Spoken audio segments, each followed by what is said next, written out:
Olá, meus queridos, boa noite. Então, já começamos a nossa live, banho tomado, depois de dirigir quilômetros, preocupados se eu ia chegar a tempo aqui, mas graças ao bom Deus nós conseguimos chegar tranquilos. Já tomei um banho, já me restabeleci e estou aqui, conforme prometido, para fazer essa live para vocês. E eu quero dizer que o plano agora é eu fazer lives com mais frequência. Então, tem uma equipe me ajudando aí, porque eu já falei, esse negócio de live, de youtuber, não é bem a minha praia, então a gente tem que aprender com quem sabe. E eles me orientaram, não, Rodrigo, você tem que fazer pelo menos 2 por semana, já fiz uma essa semana, essa é a segunda. Na segunda-feira da semana que vem nós vamos ter outra live, nesse mesmo horário, às 20 horas, depois outra na quinta. Eu vou manter sempre esses dias assim, pra gente estabelecer uma rotina. E é um momento em que às vezes eu vou trazer um convidado, uma convidada especial. Às vezes também é um momento em que eu vou poder interagir com vocês, porque eu vou abrir espaço para vocês fazerem perguntas e tudo mais. E eu estou notando que o pessoal já está entrando aí, só está aumentando o número aqui dos que estão conectados com a gente. Pessoal, clica nesse aviãozinho que está aí e convida outros para participarem, porque eu vou fazer assim. Em primeiro lugar, eu quero anunciar que haverá uma surpresa para quem estiver com a gente até o final, envolvendo esse livro aqui, O Ceticismo da Fé. Eu fiquei muito feliz porque a editora mandou para mim uma mensagem essa semana, acho que foi anteontem, se eu não estiver enganado, que esse livro esteve em primeiro lugar nos livros da categoria do Amazon.com. Então, glória a Deus, louvado seja Deus. O primeiro lugar da categoria da Amazon. Então, no final, eu tenho uma surpresa com relação a esse livro aqui. Quem sabe você não pode ganhar um exemplar, tá bom? Do Ceticismo da Fé. E lê as 600, quase 700 páginas que há aqui. Bom, em segundo lugar também eu quero dizer para vocês que dia 8 de fevereiro, essa é uma data que você tem que marcar no seu calendário aí, dia 8 de fevereiro, nós vamos começar uma semana especial, a Bíblia em 3D. Mas para participar, você vai ter que clicar no link que está aí na bio. Então clica nesse link, você ali vai ter alguns passos e você vai poder participar. É gratuito, não é nada pago essa semana, mas a gente quer organizar um pouquinho mais as coisas aí, conforme dizem os gurus da internet, os que entendem mais do que eu. E aqui tem muita gente, manda um abraço para o meu marido, ele te admira, o nome dele é Werber. Quem pediu foi a Alexandra, Valexandra, né? Então, Weber, é um prazer, eu não sei se é Werber ou Weber, é um prazer, meu irmão, falar com você, que Deus o abençoe muito, muito obrigado pelo carinho, viu? Edson Paulino dos Santos, muito abençoado, obrigado, meu irmão, você também é muito abençoado, muito obrigado, que a graça de Deus esteja com todos. Manda algumas mensagens aqui, que eu vou dando um tempinho aqui, para você poder mandar aquele aviãozinho, convidar todo mundo. Depois eu vou desabilitar aqui os comentários para a gente fazer a nossa live hoje sobre arqueologia e o Gênesis. E depois eu vou abrir de novo os comentários para você fazer algumas perguntas para mim aqui sobre o livro do Gênesis, tá bom? Vamos continuar aqui, quem mais? Tem muita gente mandando assim, boa noite, pastor. Se tudo der certo, nos veremos na pós em arqueologia, Jefferson. Diniz, Jefferson, vai ser um prazer. Aproveitando essa deixa do Jefferson, você sabe que o NASP tem uma pós-graduação em arqueologia do Oriente Próximo. Então, você quer fazer parte? Rodrigo, mas eu moro em Salvador, eu moro em Manaus. Não tem problema, porque ela é síncrona. Nós damos as aulas daqui do NASP e você pode assistir em qualquer lugar do Brasil ou do mundo e participar e ter um diploma com validade em território nacional, reconhecido pelo Ministério da Educação. Tá bom? Não esqueça também, no dia 8 de fevereiro, nós temos a semana especial A Bíblia em 3D. Você vai poder conhecer a Bíblia tridimensionalmente. Então é simples para participar. Você vai ver que na minha bio ali tem um link. Olhe naquele link ali, clique, e você vai ver os passos que você vai precisar para participar dessa semana aí, inteiramente grátis. Vamos ver quem mais aqui. Rodrigo, sou de Ohio, Estados Unidos. Admiro muito você. A Marciele, muito obrigado pelo carinho. Olha, Ohio, Estados Unidos, ligado com a gente. Eu não sei agora qual o fuso horário deles lá. Temos mais também. Alô para mim, Rodrigo. Charles Guedes. Ô, Charles, um alô aí para você. Muito obrigado, meu querido. Jonathan Oliveira, também, forte abraço, mestre. Estamos juntos aqui, Jonathan Oliveira, muito obrigado. Janilton Silva, aprendendo muito com você. E iniciei leituras, o que não era de costume. Olha, eu também tive que começar um dia, viu? Rodrigo, por que a Record não está colocando a verdade na novela? Mas você acha que não está colocando a verdade? Infelizmente, eles estão fantasiando demais. Muito triste. Não estão fantasiando demais. Tem algumas coisas da novela ali, como por exemplo a queda de Lúcifer, que é um pensamento diferente do que eu tenho. Mas a Bíblia também não diz especificamente assim, determinados detalhes. E no mais, o que eu falei ali que eles não estão colocando a verdade? Aquela questão de Caim, eu posso entrar nesse tema aqui, de Caim indo casar com, provavelmente, bom, aí eu já vou dar spoiler, né? Você vai assistir no capítulo de hoje, quem que é a mulher de Caim, mas você vai ver que na Bíblia lá, assista um vídeo que eu fiz sobre isso, quem era a mulher de Caim, tá certo? Então, assim, não confunda a licença poética que eu já expliquei com faltar a verdade, distorcer a palavra de Deus, não é bem assim. Como eu falei, eu não sou o autor da novela, gente, vamos deixar isso bem claro. Tem muitas coisas ali que são diferentes de como eu penso, mas de um modo geral, eu acho que a novela está bem bíblica, sim. Bem bíblica, sim, não vejo porquê, tá bom? Quem perguntou isso aqui foi a Lídia. Luan Vasconcelos, abraço para Jequié, na Bahia, claro, um abraço, meus queridos aí. Muito bem, pessoal, 20 horas e 7 minutos, já estamos com mais de 1000 pessoas ligadas. Vou dar de novo os 2 anúncios que eu dei no início, para os que não assistiram. Quem ficar comigo até o final da live, pode ser que você ganhe aqui da live um livro, O Ceticismo da Fé, que para honra e glória de Jesus eu tive um presente essa semana, quando a editora me mandou uma nota que esse livro ficou em primeiro lugar dos mais vendidos da categoria na Amazon.com. Eu louvo a Deus por isso, porque eu não escrevi esse livro com um objetivo outro, senão que as pessoas pudessem ver também a mensagem de Deus de uma outra maneira, tá bem? E também no dia 8 de fevereiro, é uma data que eu vou começar a semana sobre a Bíblia em 3D. Como você pode conhecer melhor a Bíblia através da arqueologia e outras ferramentas mais que eu vou dar para você a partir do dia 8. Mas para participar, vá na bio, aí você tem lá um link, você pode clicar e ali você vai saber como participar. Pessoal, eu quero começar com uma oração. Vou abrir a palavra de Deus e nós vamos estudar a palavra de Deus. Depois que eu terminar a oração, vou desativar os comentários e vou reativá-los mais no final para que você possa mandar a sua pergunta aqui para mim, tá bem? Vamos orar então? Amado Senhor, em nome de Jesus, eu te louvo pela vida, eu te louvo por todos que estão comigo nesse momento, que o Senhor possa abençoar a cada um, independente do local em que esteja, seja no Brasil, no exterior, em casa, quem sabe no trabalho, no trânsito, acompanhando essa live aí no celular, e aqueles também, Senhor, que talvez a assistirão depois que ela ficar gravada. E que a Tua palavra, Senhor, possa guiar o nosso coração, a nossa conduta. Dá-nos humildade, unção do Teu Santo Espírito, em nome de Jesus. Amém. Então, muito obrigado. Olha, eu estou gostando dessa interação com vocês. Eu vou, então, pedir licença, eu vou desativar os comentários temporariamente. No final, eu vou reativá-los. Mas nesse meio tempo, mande um aviãozinho lá e convide alguém para participar com a gente, tá bom? Desativando temporariamente os comentários aqui. Vou ter que tirar daqui para poder, vamos ver aqui, desativar comentários. Pronto. Muito bem, pessoal. O que eu posso falar sobre a Bíblia e o livro, sobre o Gênesis e a arqueologia bíblica? Primeiro que essa história do Gênesis é uma história, assim, até por demais estranha. Parece até um pouco infantil você dizer que acredita na historicidade de um livro que coloca uma serpente falando para um casal de nudistas num jardim paradisíaco e que toda a desgraça do mundo nasceu por aí. Parece uma coisa meio fantástica demais. Mas quem trabalha com história sabe que nós não podemos, em princípio, discordar de uma coisa, da historicidade de um fato do passado apenas porque ele é fantástico demais.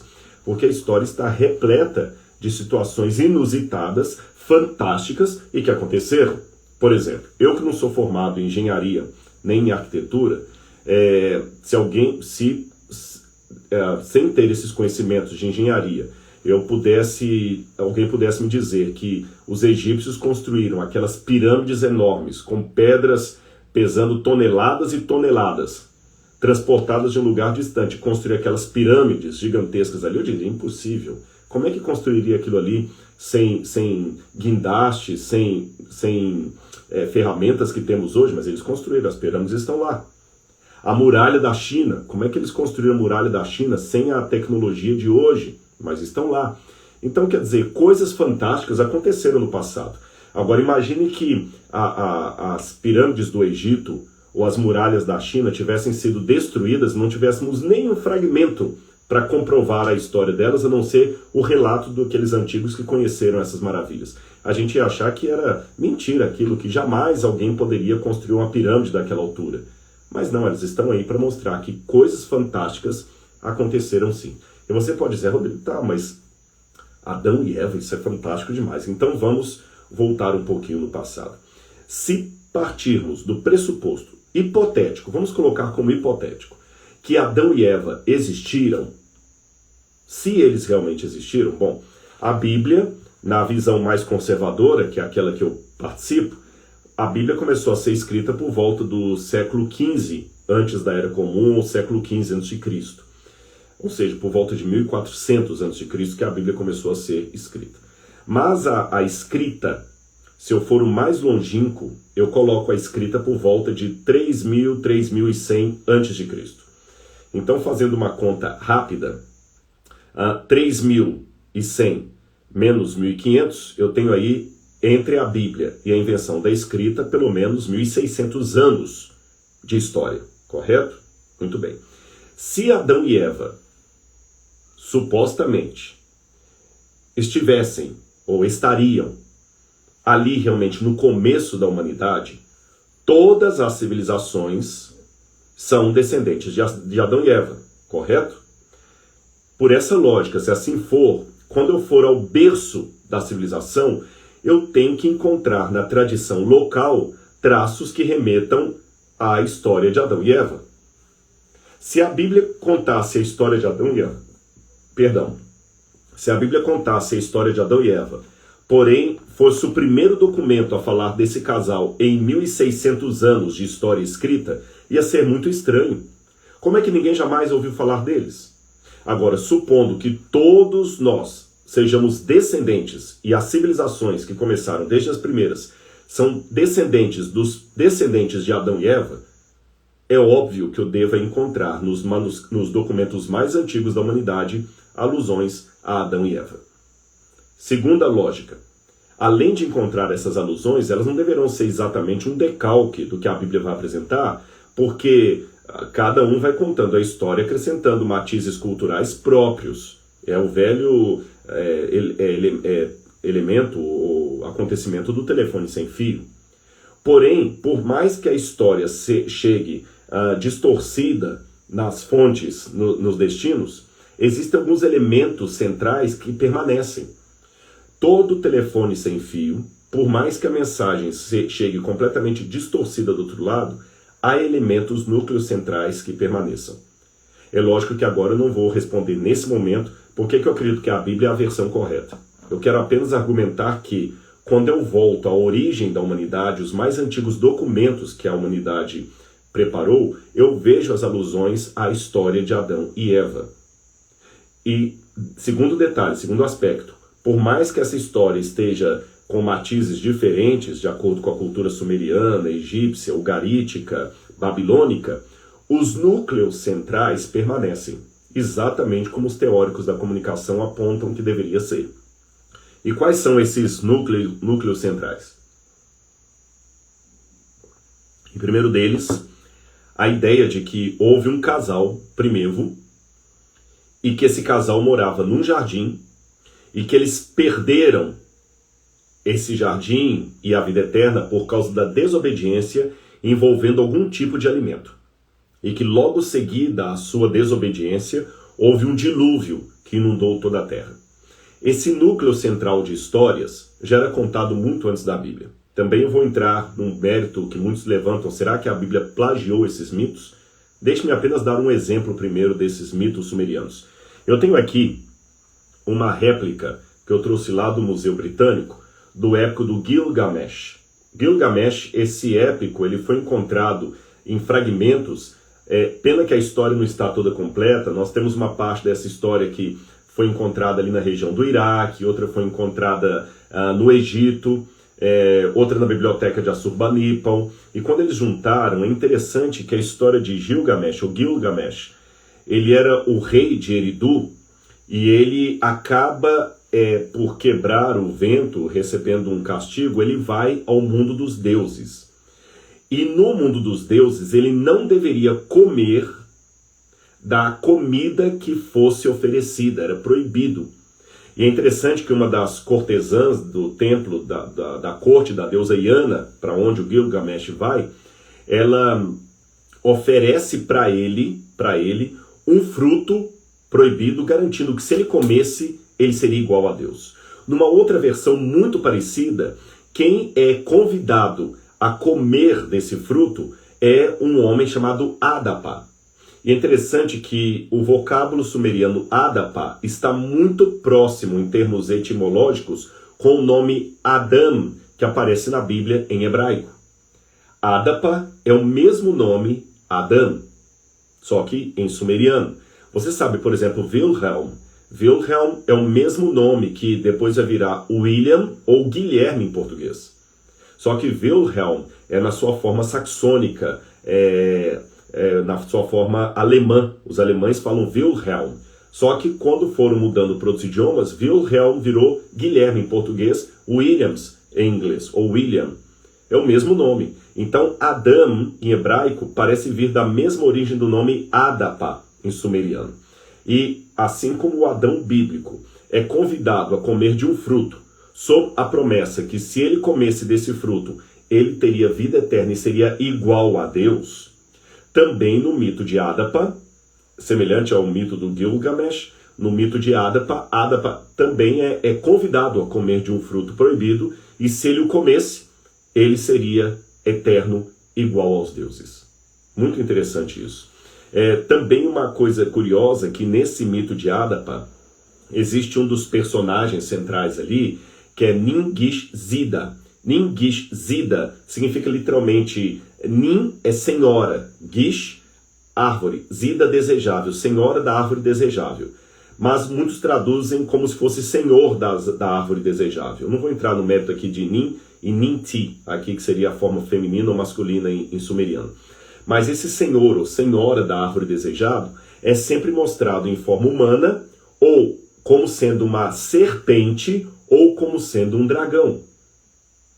Um dragão que é o senhor ou senhora, uma cobra que é um senhor ou senhora da árvore desejável. Perceberam as semelhanças?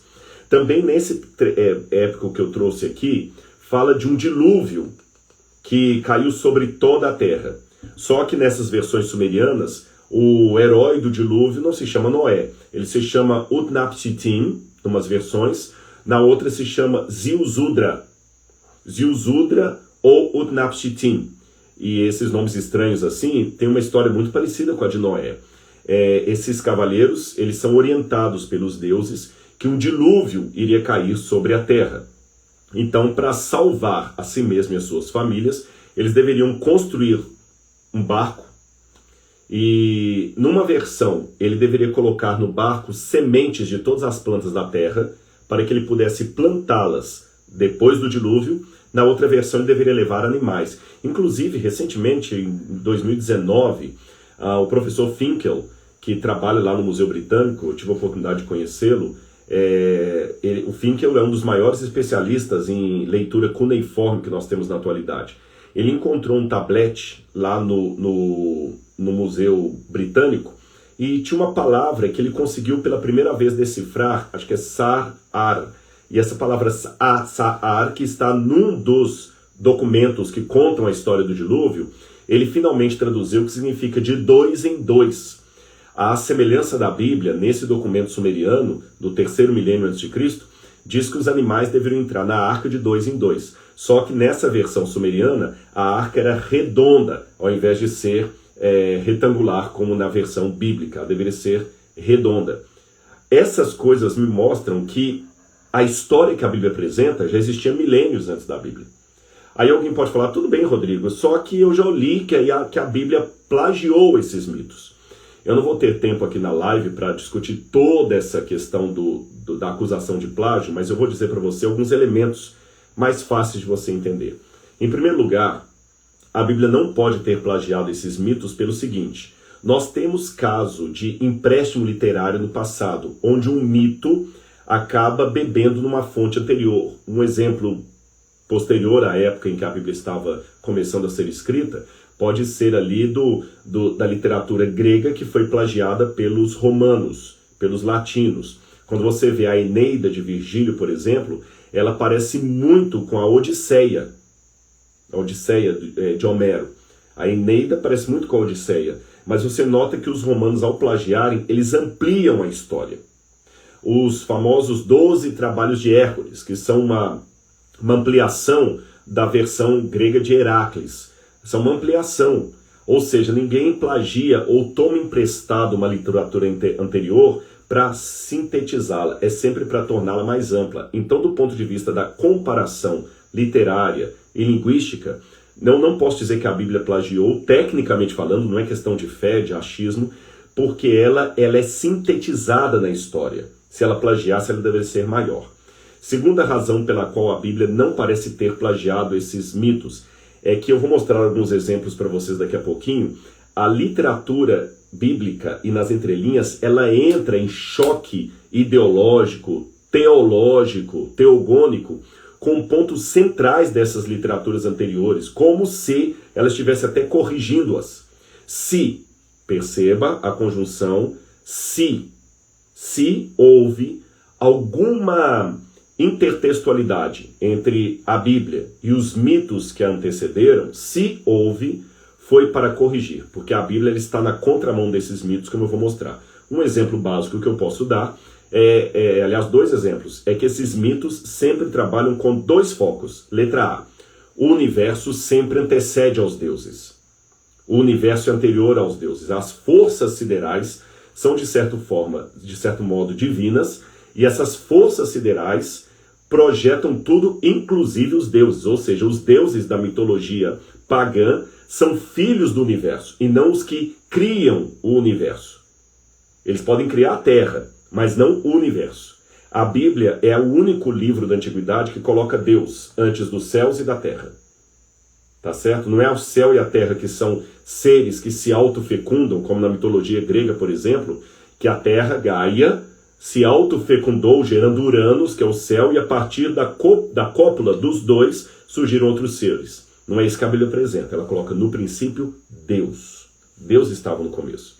Além de Deus antecipar o universo, que é algo inédito na Bíblia, que vai na contramão dos mitos pagãos, ela não baseia no politeísmo. É um monoteísmo radical. Percebe? Um outro elemento que eu poderia colocar aqui é que a forma como a Bíblia escreve, ela trata realmente de uma história. Por exemplo, quando vai falar das genealogias, tem uma palavra hebraica que aparece aqui, que é o termo, até está no plural, Toledot.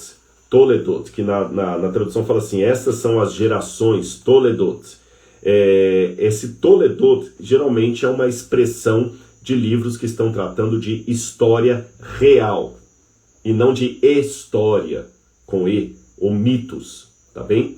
Então, com esses pontos aqui, eu posso dizer para você que a Bíblia realmente é um livro que trata de uma história, por mais fantástica que ela seja. Sem contar aquele aspecto que eu já citei em outras lives, mas eu acho que vale a pena mencionar aqui, é que se eu pegar uma tradução em português do épico do Gilgamesh e jogar numa penitenciária de segurança máxima, quantos presos deixarão o mundo das drogas, da criminalidade, da promiscuidade, porque leram o épico do Gilgamesh? Agora, noutra penitenciária, coloque uma cópia do livro do Gênesis. E você vai ver muitas pessoas abandonando a criminalidade, se tornando novas pessoas por causa do livro do Gênesis. Tá bom? Estão me pedindo aqui, envie para 3 amigos aqui no aviãozinho e procure dar 3 cliques no coraçãozinho, porque nós vamos checar, chegar a mais pessoas. Ótimo, estão falando aqui, ó, a gente vai chegar a mais pessoas se você ajudar aqui. É simples, você vai enviar essa live aqui para 3 amigos, tá bom? E vai dar 3 cliques ali no coraçãozinho da live, que aí nós vamos chegar a mais pessoas. Nós já estamos com quase 1.500 pessoas com a gente, é um bom auditório, mas a gente pode aumentar ainda mais. Muito bem, pessoal. Vamos agora analisar um pouquinho do livro do Gênesis mesmo. Um pouquinho da literatura do Gênesis. Eu vou falar até algumas coisas do hebraico aqui, mas fique tranquilo. Não vai ser confuso, não. A primeira coisa que me chama a atenção é que Gênesis começa assim. No princípio, Deus criou os céus e a terra. Quando eu vou no original hebraico, diz assim, Bereshit bara Elohim. Traduzindo ao pé da letra, não está no princípio. Está assim, num princípio. Porque para eu falar no princípio, assim com o artigo definido, deveria ser Bareshit. Mas não está Bareshit, pelo menos não como os maçoretas colocaram ali as vogais. Está Bereshit. Então, literalmente, deveria ser num princípio qualquer. Mas se é num princípio, por que traduziram no princípio? Você sabe, se eu falo assim, uma garota, é uma garota qualquer. Se eu falo a garota, aquela garota, então eu estou especificando, é aquela e não outra. Se eu digo, num princípio qualquer criou Deus os céus e a terra, qualquer um. Mas se eu digo no princípio, eu estou sendo bem radical. Eu estou colocando esse princípio e não outro. Mas eu repito, para ficar bem claro para você, da forma como está escrito no hebraico, deveria ler num princípio qualquer. Então, por que os tradutores traduziram no princípio? Uma explicação que eu poderia dar para vocês é a seguinte. E a única explicação que me faz sentido do ponto de vista gramatical. Na língua hebraica da Bíblia, não estou falando do hebraico moderno, hebraico de rua, de adolescente, de falda, não para quem assistiu Netflix aí. Estou falando do hebraico bíblico. No hebraico bíblico, você não coloca artigo, nome, antes de nome próprio. Então, por exemplo, se eu digo assim, em português, eu posso dizer assim, o João andou a cavalo. Em hebraico, eu não posso dizer o João. João, ponto. Você não fala o João. A Maria comeu um doce. Não falo isso. A Maria. Maria. Antes de nome próprio, não se admite artigo.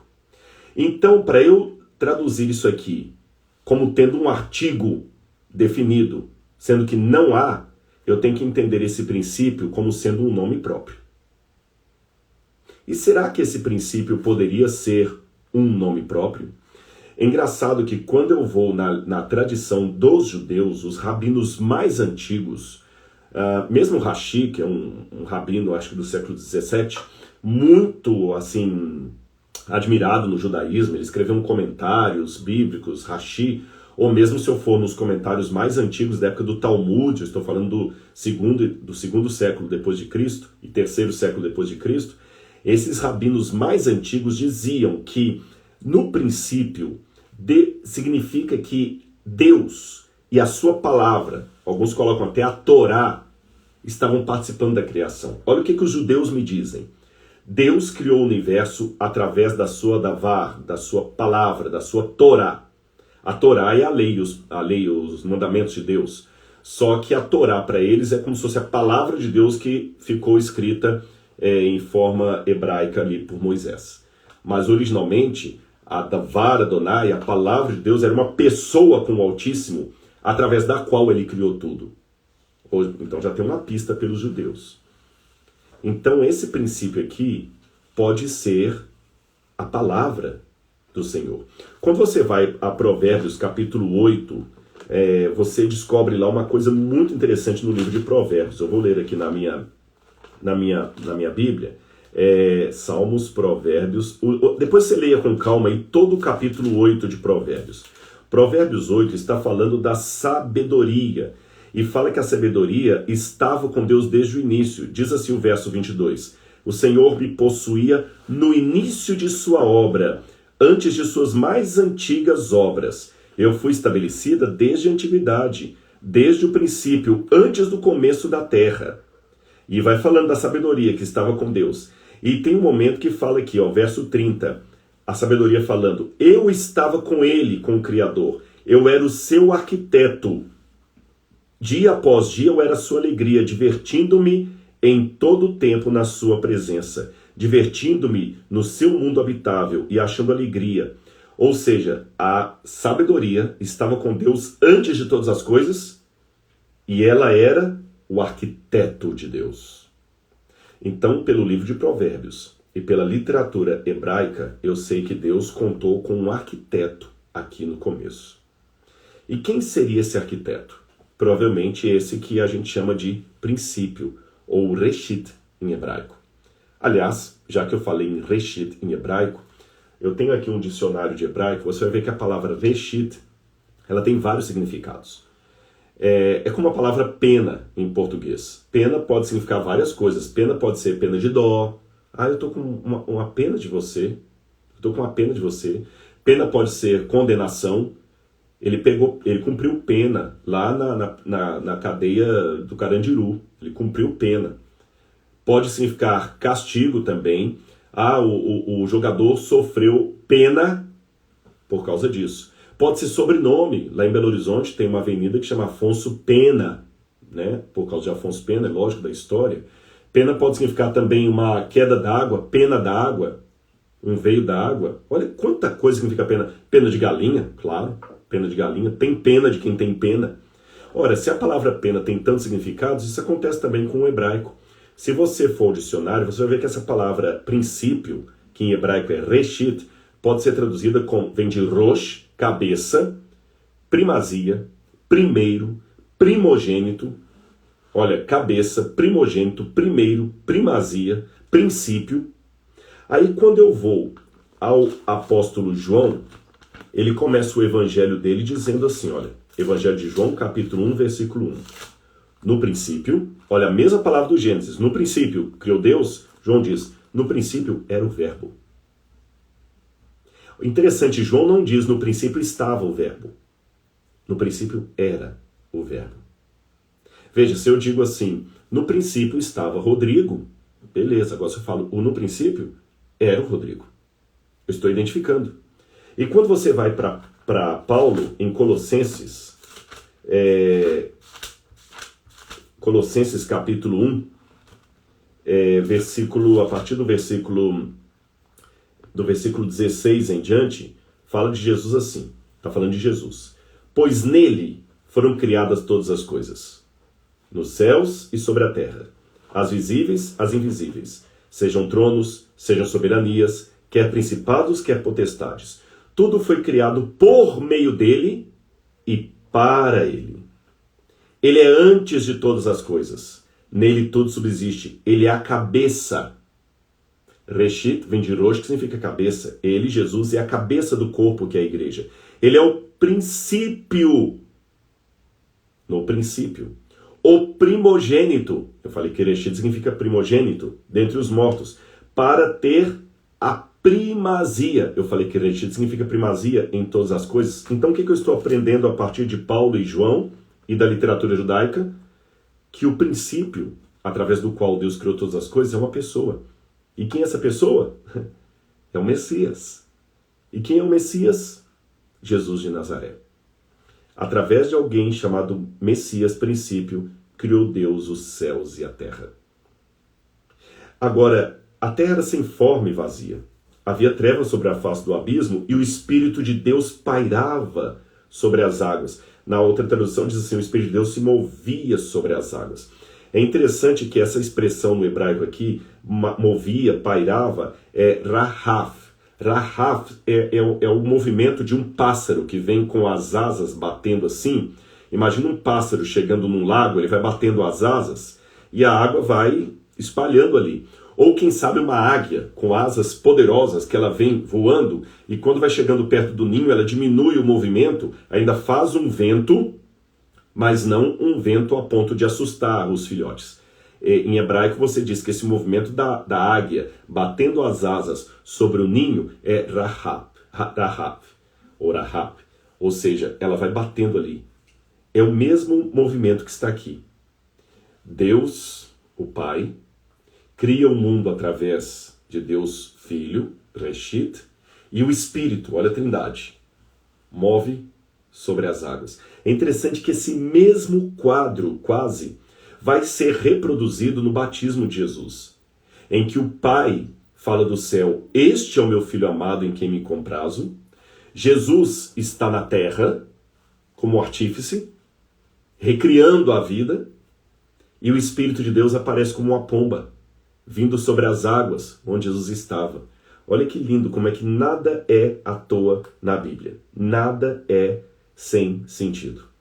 Agora, quando você vai lendo o Apocalipse, outra coisa... O Apocalipse, desculpe-me, o Gênesis. Eu estou com o Apocalipse na cabeça porque o Evidência está sendo sobre o Apocalipse e que eu estou falando sobre o Gênesis, né? Quando fala também sobre a criação da mulher e do homem, me chama a atenção, se você tiver com sua Bíblia aberta, você vê. Eu estou colocando essas pinceladas aqui para você ver como é que é rico estudar a Bíblia. Eu não quero dar spoiler não, mas eu estou tentando preparar aí alguns projetos para que todo esse conhecimento que eu tenho passe a você, tanto através da forma escrita, como através de vídeos, através de curso. Vou lembrar de novo dia 8 de fevereiro, então só estou dando umas pinceladas aqui, tá bom? Você quer saber mais coisas, como é que eu posso pegar esse conhecimento da Bíblia, tudo isso que eu estudei e passar para você, eu passo com carinho. Gente, eu sou um teólogo, mas eu não sou tecnólogo em Deus. Percebeu? Eu não sou tecnólogo em Deus, nem especialista em Deus. Eu sou um cristão, um religioso, refletindo sobre a minha fé, e é isso que é teólogo. Teólogo é o crente refletindo sobre Deus e sobre a sua fé, só isso. Então, nesse ponto, se você reflete sobre Deus e a sua fé, você também é teólogo e teóloga. A única diferença entre mim e você é que eu posso refletir com algumas ferramentas mais técnicas, recurso da arqueologia, do hebraico, do grego, da literatura comparada, apenas isso. Então, não para me ufanar como especialista em Deus, não discuta comigo porque eu sou doutor em teologia, você não é. Não. Quem se acha isso, assim, não está praticando teologia, está praticando teologismo. É o teologismo que é a arrogância intelectual de achar que eu sou tecnólogo em Deus ou especialista em Deus. Deus não é um objeto de conhecimento, tá certo? Eu reflito sobre Deus. E a maneira mais humilde que eu tenho de usar esse conhecimento é trazê-lo para você da maneira mais simples que eu puder. Então eu vou dar 2 exemplos aqui para fechar e abrir para as perguntas. Quando você vai no texto hebraico e você lê Gênesis 2, verso 8, quando vai falar do modo, Gênesis 2, verso 7, como Deus criou o homem, diz assim, na minha tradução aqui, que é a João Ferreira de Almeida, eu estou usando a nova Almeida atualizada. Aqui diz assim: então o Senhor Deus formou o homem do pó da terra. Ele soprou nas narinas o fôlego de vida e o homem passou a ser alma vivente. Prestou atenção? Então o Senhor Deus formou o homem do pó da terra. Ponto. Quando eu vou para a criação da mulher, no verso 22 diz assim: e da costela que havia tirado do homem, o Senhor Deus formou uma mulher e levou até ele. Parece a mesma coisa. Deus formou o homem do pó da terra, Deus formou a mulher da costela de Adão, da tsela, do lado de Adão. Só que quando você vai no original hebraico, não é formou e formou. Quando aqui está escrito em hebraico que Deus formou o homem do pó da terra, o verbo que está ali é o verbo yatsá. Yatsá significa modelar. É como se fosse um oleiro fazendo um vaso de barro, sabe? Yatsá. Sabe aquele oleiro que põe o vaso, o barro na roda e vai ali? Yatsá, ele está modelando. Deus modelou o homem. Mas quando fala que Deus formou a mulher, não usa yatsá. Usa baná. Baná, em hebraico, significa mais do que simplesmente formatar. Significa construir. Como um arquiteto constrói uma casa. Explicando de maneira simples, o que é mais fácil fazer? Construir um prédio ou fazer um vaso de barro? É claro que é muito mais simples fazer um vaso de barro do que construir um prédio. Um prédio exige muito mais detalhes, pois essa é a diferença dos 2 verbos em hebraico. No primeiro verbo, Deus formou o homem como um vaso de barro. No segundo, Deus construiu a mulher como um edifício. Ou seja, a mulher foi feita de maneira muito mais detalhada, muito mais sofisticada. É como se Adão fosse o rascunho e a mulher fosse aperfeiçoada a partir daquele rascunho. Então, os que às vezes acham que a Bíblia tem uma linguagem machista, é porque não conhecem o texto na sua profundidade. Na sua profundidade, meus amigos, Deus enaltece a mulher e não a subjuga. Uma vez, numa palestra, alguém falou assim, a mulher é inferior ao homem, porque ela foi criada depois do homem. Aí eu, de maneira jocosa, falei, se eu seguir o seu raciocínio, irmão, então o homem é inferior aos animais, porque ele foi criado depois dos animais. Então, Bíblia não se estuda de ponta a pé, tá certo? Olha, quando você vai no original, como é que é rico, como é que é lindo. Quando Deus cria o homem, ele cria apenas como um oleiro fazendo um vaso de barro. Quando ele cria a mulher, é como se fosse um arquiteto montando uma casa, é muito mais detalhe. Olha que lindo. A mulher é algo que Deus preparou como para coroar a criação. Outro detalhe curioso é que quando Deus fala também que Adão e Eva estavam se sentindo nus, ram em hebraico, nus é a mesma expressão, não a mesma expressão, mas assim em termos fonéticos, soa igual ao mesmo termo hebraico que diz que a serpente era esperta, ou astuta, ou sagaz. Ou seja, quando Adão e Eva perceberam que estavam nus, no original hebraico, eles perceberam que estavam como Satanás. Gente, épico do Gilgamesh, comparação com a literatura sumeriana, recurso às línguas originais, são elementos que a gente traz não para soberba intelectual, mas para mostrar a você como é gostoso cavar fundo na palavra de Deus, pesquisá-la, como se fosse um baú de antiguidades. E é isso que eu peço a Deus, força, humildade e unção do Espírito para fazer todo dia para você aqui, da melhor maneira como eu puder.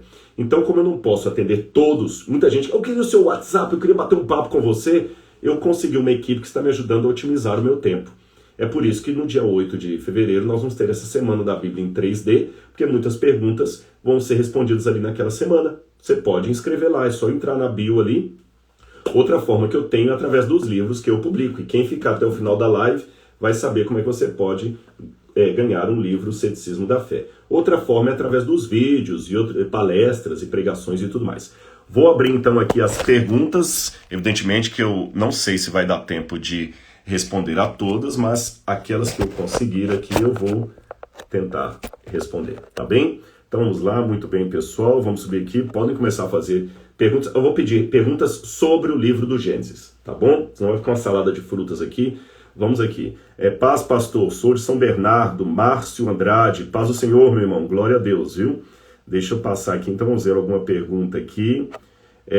Sou comissário internacional, meu sonho é levar o senhor em um voo a Tel Aviv. Anne Luiz, Anne, eu gostaria muito, principalmente se fosse um voo direto da Elalo, que vai de São Paulo até lá, que não tem que passar pela Europa, mas é muito caro, pelo menos para o meu bolso.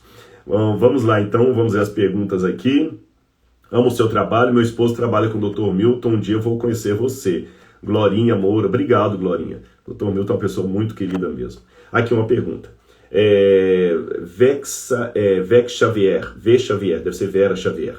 Por que Deus permitiu o diabo estar no jardim do Éden, se foi feito para o homem, feito a sua imagem e semelhança habitar? Boa pergunta, Vera. Na verdade, eu entendo, quando a Bíblia fala que, por isso que a minha visão sobre a expulsão de Lúcifer do céu é um pouco diferente do que está na novela. Que a Bíblia fala, e foi expulso o dragão, a antiga serpente. Para Deus falar que ele foi expulso já sendo chamado da antiga serpente, é que essa expulsão definitiva foi depois que Adão caiu. É lógico que teve uma expulsão do diabo antes. Assista o meu vídeo lá sobre a queda de Lúcifer, eu vou mostrar os momentos em que Lúcifer foi expulso do céu. Eu falei que teve uma expulsão anterior, ele volta ao céu na época do livro de Jó. Por que ele volta? Veja meu vídeo lá no Rodrigo Silva Arqueologia. E terceiro, ele é expulso definitivamente depois da morte de Jesus na cruz do Calvário. Mas essa rebelião de Lúcifer no céu colocou muita dúvida em todos os anjos e outros seres criados por Deus sobre o caráter de Deus. Então Deus não obrigou as pessoas a ficarem fiéis a Ele. Deus deixou que as pessoas escolhessem aqueles que queriam ser fiéis e os que não queriam ser fiéis. E o elemento da prova era comer ou não da árvore do conhecimento do bem e do mal. Eu acredito, embora a Bíblia não diga isso explicitamente, quero deixar bem claro, eu acredito que essa árvore ficaria ali provisoriamente. Era apenas uma prova, não para testar o caráter de Adão, mas apenas para deixar claro para o universo que Deus deu a opção. Né? Olha, os que quiserem ficar do meu lado e os que não quiserem, mas infelizmente Adão e Eva acabaram caindo. Por isso que Lúcifer pôde tentá-los ali, porque se Deus impedisse as suas criaturas de ouvirem a versão de Lúcifer, ele poderia fazer passar que Lúcifer realmente estava falando a verdade. Quando alguém começa a denunciar certas coisas aí contra o governo e a pessoa desaparece, o que é que você pensa? Olha, acho que ele estava falando a verdade, então até que deram um sumiço nele, né? Deram um sumiço, arquivo, como é que eles falam? Arquivo morto, né? Esse que é o problema, então por isso que ele permitiu ali. Outra pergunta aqui, eu tenho esse livro, é incrível. Obrigado, Maiara Paraíso. Obrigado, espero que gostem mesmo, Maiara, e recomende para as pessoas aí. Vamos a mais uma pergunta aqui. Uma vontade de muitos conhecerem histórias bíblicas, estou gostando. Obrigado aí, Naime Mesquita Doces. Se faz doce, deve ser coisa boa. Por que não foi a cobra que falou com Eva no jardim? Boa pergunta, Lipe. Inclusive, na novela, eles colocam como sendo o diabo, a cobra fica de boca fechada. Veja bem, animais não falam. Animais não falam. Isso é óbvio. Quando um animal fala, é porque alguém, além daquele animal, permitiu que ele falasse. Mas o animal mesmo não pode falar. Por exemplo, quando a jumenta abriu a boca e falou com Balaão, cuidado que tem um anjo aí para destruir você, é lógico que não foi a jumenta que falou. Embora esteja assim no texto, a jumenta falou porque o Espírito de Deus tomou, quem sabe o próprio anjo, a jumenta, e advertiu Balaão. Mas a jumenta foi apenas um instrumento. Jumenta não fala. Da mesma maneira, a serpente no Éden foi só um instrumento. Mas quem falou com Eva o tempo todo foi o diabo. Tanto é que em Apocalipse capítulo 12... quando descreve a expulsão dele do céu, fala assim, pois foi expulso o dragão, a antiga serpente que se chama Diabo e Satanás. Então, realmente, quem falou com Eva foi o diabo, tá certo? Não foi a serpente foi apenas um instrumento. E alguém pode perguntar, e por que a serpente que pagou o pato? Deus falou, maldito é você. É porque Deus quis mostrar para Adão que a partir da queda de Adão, o planeta inteiro sofreria. Esse que é o ponto. É como se Adão fosse um motorista de ônibus. Todo mundo pode dormir, menos ele. Se ele morrer, a vida dos 48 passageiros corre risco. Adão foi um motorista, se eu posso comparar assim, que infelizmente cochilou na curva. Então a terra passou a produzir cardos e abrolhos. E alguém vai falar, Rodrigo, mas isso não é justo. Os animais que sofrem por causa da culpa de Adão, realmente não é justo. Mas quer a injustiça maior? A injustiça maior é que o Cordeiro de Deus, que era o mais inocente de todos, pagou pelo pecado de Adão e Eva, o meu e o seu. E enquanto as cicatrizes desse mundo são temporárias, porque na volta de Jesus tudo estará sanado, o Cordeiro de Deus ficará com as suas chagas por toda a eternidade. Então, quando me perguntam por que Deus deixou o mal acontecer no universo, eu pergunto em volta, quem pagou o maior preço? É o próprio Deus. Porque as minhas feridas foram saradas. Onde? Nas pisaduras do Cordeiro, Isaías 53. Nas suas pisaduras fomos sarados. Então, para que a terra pare de produzir abrolhos, para que a natureza pare de sofrer, para que a cobra deixe de rastejar e para que o ser humano finalmente consiga a salvação, o Cordeiro inocente foi morto, foi sacrificado na cruz do Calvário e manterá por toda a eternidade as marcas da sua crucifixão. Sobre isso, esse detalhe cristológico, eu posso falar num outro momento. Uia, me inscrevi, não vejo a hora de ver. Obrigado, pastor Luiz. Também aqui, obrigado, meu irmão. Que Deus seja louvado por tudo. Você é muito usado por Deus, pastor. Deus te abençoe. Obrigado, Valéria 9388. Vamos, perguntas, pessoal, podem fazer. Aproveitem aí. Pastor, sou muito seu fã. Glória a Deus. Estou preso, mas sempre vejo seu programa. Eu não vou aqui citar o nome, mas quem escreveu, termina com 129 aí.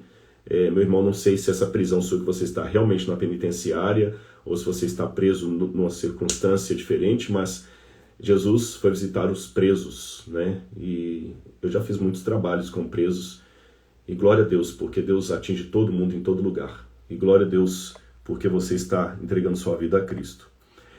Qual o melhor comentário do Gênesis na língua portuguesa, na sua opinião?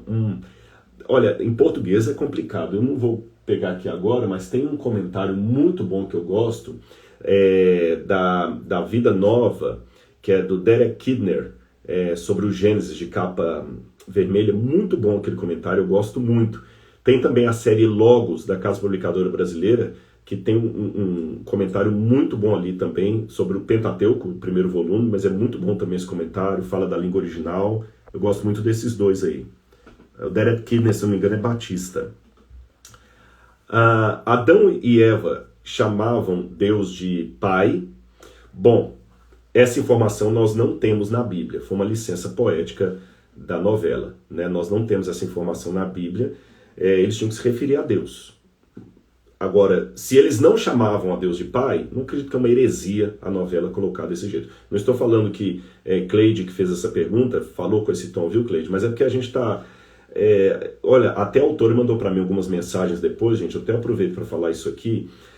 Quantas pessoas estão mandando mensagem assim, olha, meu filho adolescente parou de jogar aqueles joguinhos viciantes para assistir a novela. Outra pessoa falou assim, olha, o meu irmão, que era satanista, decidiu assistir a novela e agora diz que quer ler a Bíblia. Então, pessoal, a novela é perfeita? Não. Que é o primeiro defeito da novela, eu vou falar qual é. Adão e Eva falando português. Enquanto muita gente está preocupada se Adão era branco, não era branco, engraçado. Ninguém preocupou que Lúcifer era loiro, mas preocuparam que Adão e Eva era branco. Alguém falou o seguinte, eu queria ver Adão e Eva negro, aí vocês iam estar, tá, aí os japoneses podem falar, eu queria ver Adão e Eva japonês, né? E engraçado, ninguém questionou de Lúcifer ser loiro. Será que o fato de Lúcifer ser loiro também é um racismo? Então, não acho que é por aí, gente. Mas Adão e Eva não falavam português, e a gente teve que colocar Adão falando português. Ele até perguntou para Eva, você está grávida? Será que ele conhecia a palavra grávida? Então, gente, não é perfeito. Perfeição só se a gente voltasse lá. Acho que o próprio Moisés não usou a linguagem perfeita porque ele descreveu uma cena que ele não vislumbrou, né? Ele usou a linguagem que ele tinha à sua disposição. Alguns falam, Rodrigo, você não deveria se unir à Record. Gente, olha, sinceramente, Jesus se uniu a publicanos e pecadores e comeu com eles. Eu não sou Jesus. E eu vi uma sinceridade tão grande nos que estão preparando a novela ali, a Rafa, o resto das pessoas que estão ligadas ali, todos ali, muito, muito queridos, sabe? A Stephanie, o Camilo, o Miguel, o Adriano, gente que ama Jesus, sabe? Então, assim, gente, se uma pessoa for ganha para Jesus, nós estamos felizes. Eu vou duvidar da sinceridade desse povo, então cuidado. Muitos de vocês que dizem assim, Rodrigo, você como adventista não deveria se associar à Record. Com todo respeito, lembre que muitos fariseus também no passado diziam Jesus, se for o Messias, não deveria se associar a publicanos. Porque os publicanos, diferente desses que eu estou falando, roubavam mesmo. Roubavam mesmo. Jesus foi ficar na casa de um publicano lá. E foi chamar um publicano para ser discípulo dele, que era Levi Mateus. Então, sabe, se você não concorda, eu respeito. Mas eu vou te dizer, já tem muita gente falando, agora eu quero ler a Bíblia. Tem muitas pessoas que amanheceram hoje, milhares de lares, comentando sobre o Gênesis. Se eu tiver errado, Deus sabe que eu estou fazendo isso com muita sinceridade no coração e muita oração. E muito conselho com os líderes da minha igreja. E eu estou vendo muitas pessoas que estão sendo despertadas para a Bíblia pela novela. Se só um for ganho, já está bom. Bom, pessoal, já estou com meu tempo esgotando, então agora eu vou cumprir a minha primeira promessa. Primeiro eu vou falar, dia 8 de fevereiro, nós vamos fazer a semana 3D, tá bom? Semana 3D.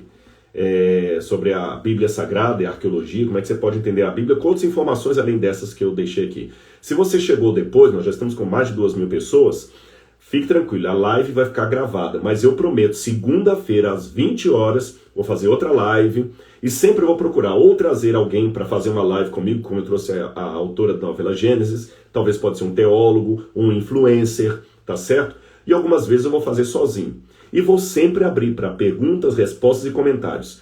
Não deu para ler sua pergunta? Puxa vida, mas quem sabe na próxima pode. Então, em primeiro lugar, vamos lá. Como é que você pode ganhar o livro O Ceticismo da Fé? E semana que vem nós teremos mais 2 sorteios de outros livros que eu escrevi. Tá bom? Semana que vem nós vamos ter novos sorteios. Então, se você não ganhar nesse, pode ganhar novo. É um presente da editora Ágape para você. Você vai entrar lá no Instagram da editora Ágape, tá bom? E aqui eu vou dar as normas. As normas estão lá, mas eu vou colocar para você aqui, ó.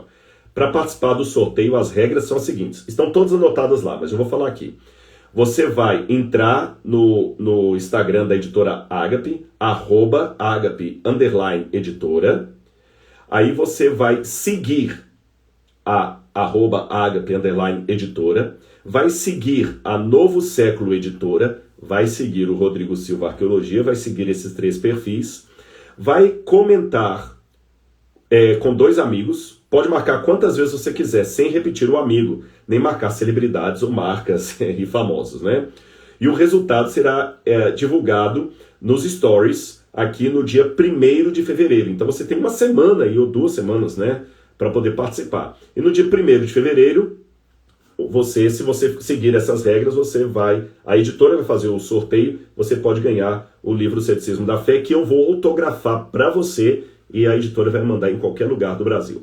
E na semana que vem também nós vamos ter sorteios e vamos ter 2 lives também, tá bom? Uma na segunda-feira, outra na quinta-feira. Acabaram 2 lives, eu li 2 livros. Depois eu vou tentar ver com a editora, mas a gente consegue 2 livros para sortear a semana que vem, que eu acabei prometendo aqui. Eram 2 lives, eu falei 2 livros. Eu dou um jeito.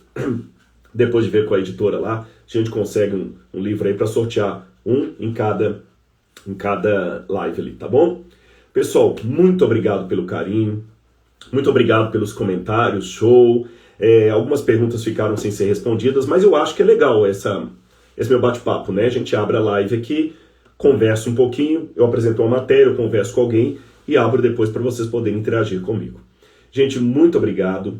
Orem pelo meu ministério. Saibam que tudo, mesmo que você discorde de alguns métodos, mas por favor, acredite nisso. É tudo feito com muito carinho, muita sinceridade, para honra e glória de Deus. E eu peço a você que interceda em oração por mim, por minha vida espiritual, para que eu tenha humildade, unção do Espírito, força física para levar esse trabalho, porque o que eu mais quero é ver Jesus voltando. E o Gênesis me diz que a resposta última está no começo da história. Esse livro aqui mudou minha vida, por isso que eu não canso de falar dele. Um grande abraço, vou deixar a live gravada e corra lá para o Instagram da editora Ágape, da editora Novo Século lá, siga as regras e você pode ganhar o livro O Ceticismo da Fé. Que Deus abençoe a todos vocês. Semana que vem, segunda-feira, às 20 horas, nós teremos outra live aqui no Instagram. Um grande abraço, pessoal. Fiquem com Deus.